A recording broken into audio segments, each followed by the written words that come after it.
Bonjour à toutes et tous, aujourd'hui je vous fais ce petit podcast en complément des vidéos des signes pour parler encore une fois d'optimisation de vos guidances. Donc pour avoir un maximum de justesse et d'information, je vous invite à calculer votre révolution solaire via des liens que vous trouverez dès que vous taperez calcul de ma révolution solaire sur Internet, donc quel que soit le moteur de recherche, vous allez tomber sur des liens qui vont vous permettre de rentrer des coordonnées et de calculer cette révolution solaire. Pourquoi? Parce que les guidances sont axées, demandées du moins par signe, et que selon chacun et chacune, vous dépendez de votre date de naissance, de votre thème natal et de l'endroit où vous vous trouvez au moment de votre naissance, mais chaque année, vous dépendez de l'endroit où vous vous trouvez. euh,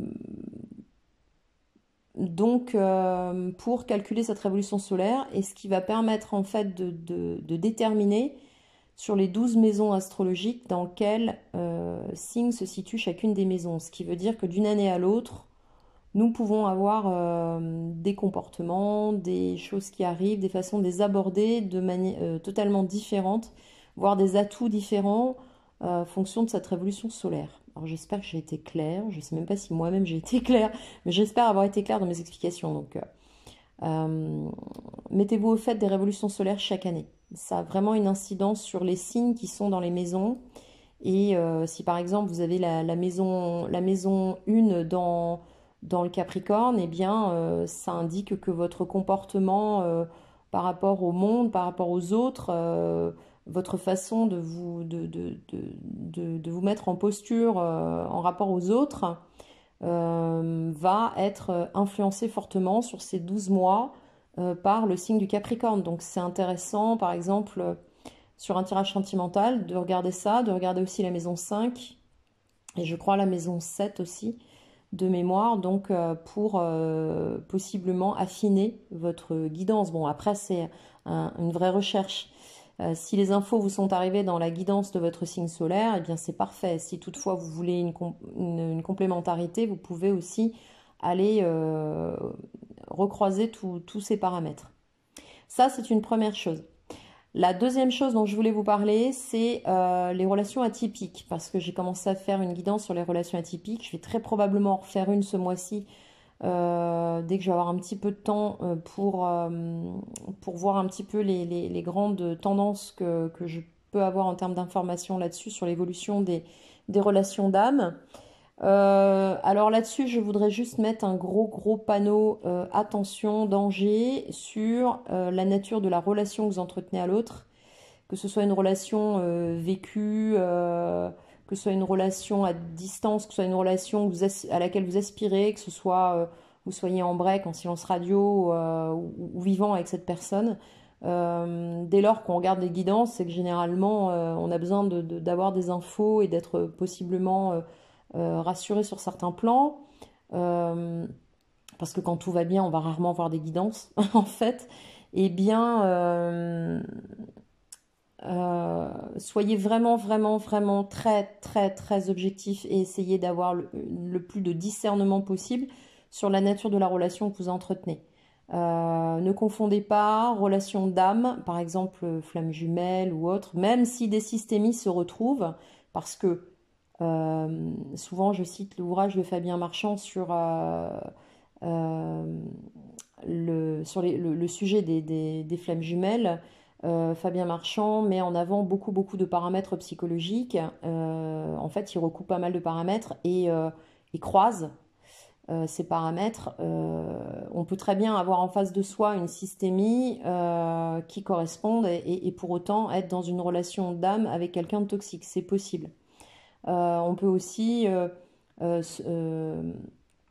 euh, entretenir ça parce qu'on a peut-être une dépendance affective avérée. Ça peut être le cas. Alors je vous invite vraiment à être très prudente et prudent là-dessus. Ça fait pas mal d'années que je m'intéresse au sujet. La psycho, c'est quelque chose qui me passionne depuis très longtemps. Le développement humain, etc. Aussi. Donc voilà.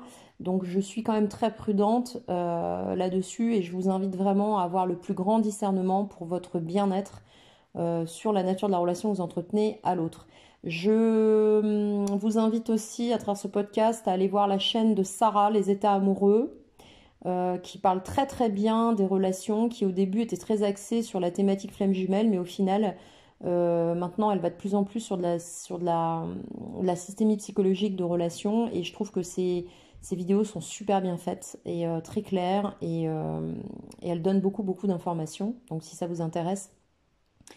Après, vous pouvez vous intéresser à l'ouvrage de Fabien Marchand aussi. Et puis, surtout, faites confiance à votre ressenti. Si vous sentez qu'un truc ne va pas, il y a un truc qui coince ou il y a quelque chose qui vous paraît pas net, attention, c'est votre système d'alerte intérieur.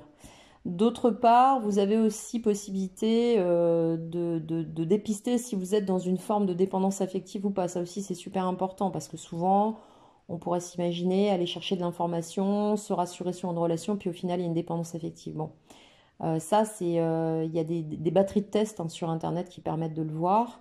Donc, soyez très à l'écoute de ça, c'est super important. Et puis, voilà. Et enfin, troisième propos dont je voulais vous parler. Je me demande si j'ai pas fait le tour de la question d'ailleurs. Euh, non, ben je crois que je vais m'arrêter là. Je pense que c'était les seules informations que j'avais à vous donner pour aujourd'hui. Ça faisait un petit moment que je voulais faire ce podcast. Euh, Dites-vous bien que les guidances sont des guidances collectives. Alors je vois tous vos commentaires qui sont tous plus chaleureux et adorables les uns que les autres et je vous en remercie vraiment cordialement. Vraiment c'est adorable.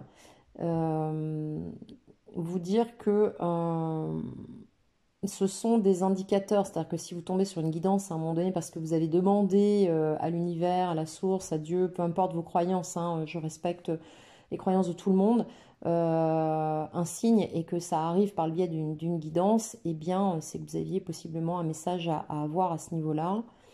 Ce qui va corroborer en fait votre boussole intérieure, c'est-à-dire qu'à partir du moment où tous les paramètres conjuguent et s'alignent avec votre ressenti, c'est que de manière générale vous êtes dans le juste. Mais on ne peut être dans le juste qu'à la condition d'être aligné et d'être dénué de toute dépendance affective et donc de sortir possiblement et de ne pas se trouver dans une relation toxique. Voilà. C'était le message du jour, donc je vous souhaite à toutes et tous une très très belle journée. Je vous dis à très très bientôt pour les futures vidéos et notamment la vidéo des relations atypiques. À bientôt.